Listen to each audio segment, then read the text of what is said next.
বন্ধুরা স্পাইডারম্যানের মতো বিরাটের ক্যাচ নিলেন ফিলিপস। হাঁ হয়ে দাঁড়িয়ে বিরাট, মানুষ নন ফিলিপস, মাথায় হাত অনুষ্কার। বন্ধুরা আপনারাও যদি দেখতে চান দুর্দান্ত ক্যাচ, তাহলে ভিডিওটি লাস্ট অবধি দেখতে হবে, চ্যানেলটিকে সাবস্ক্রাইব করতে হবে, একটা লাইক দিতে হবে এবং নোটিফিকেশন বেল আইকন দাবাতে হবে। বন্ধুরা নিউজিল্যান্ডের অধিনায়ক টস জিতে প্রথমে বল করার সিদ্ধান্ত নেয়। ভারত প্রথমে ব্যাটিং শুরু করে। অধিনায়ক 17 বলে 15 রান করে আউট হন। শুভমন গিল 2 রান করেন।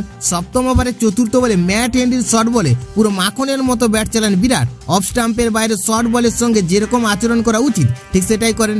দারুণ টাইমিং করেন বিরাট। অন্য কোনো ফিল্ডার থাকলে নিশ্চিতভাবে ওটা 4 হতো, কিন্তু ব্যাকওয়ার্ড পয়েন্টে নিজের ডান দিকে সামান্য সরে শূন্য ভেসে অবিশ্বাস্য ক্যাচ ধরেন ফিলিপস। বলটা প্রায় তার পিছনে চলে গিয়েছিল, কিন্তু মাঠের সঙ্গে প্রায় সমান্তরালভাবে বলটা তালুবন্দি করে নেন কিউই তারকা। বন্ধুরা তা দেখে মনেই হবে না যে এটা তো বাচ্চাদের ক্যাচ, জল ভাত পুরো। সেটা যে কতটা অবিশ্বাস্য ক্যাচ তা বিরাটের প্রতিক্রিয়া দেখে বোঝা গিয়েছিল। ফিলিপসকে ক্যাচটা নিতে দেখে হতবাক হয়ে যান ভারতীয় তারকা। হাঁ খুলে যায় মুখটা, যেন বিশ্বাস করতে পারছিলেন না যে তার সামনে কি হলো। বন্ধুরা 14 বলে 11 রান করে তিনি যখন ড্রেসিং রুমে ফিরে যাচ্ছিলেন, তখন দর্শকরা বুঝতেই পারছিলেন না যে ঠিক কি হয়েছে। ক্যাচ দেখে হতবাক হয়ে যান দর্শকরা। মাথায় হাত দিয়ে চাপড়াতে থাকেন তারা। মাথায় হাত পড়ে যায় বিরাটের স্ত্রী অনুষ্কা শর্মার। বন্ধুরা কেউ যেন ভেবে পাচ্ছিলেন না যে কিভাবে এটা ক্যাচ হলো।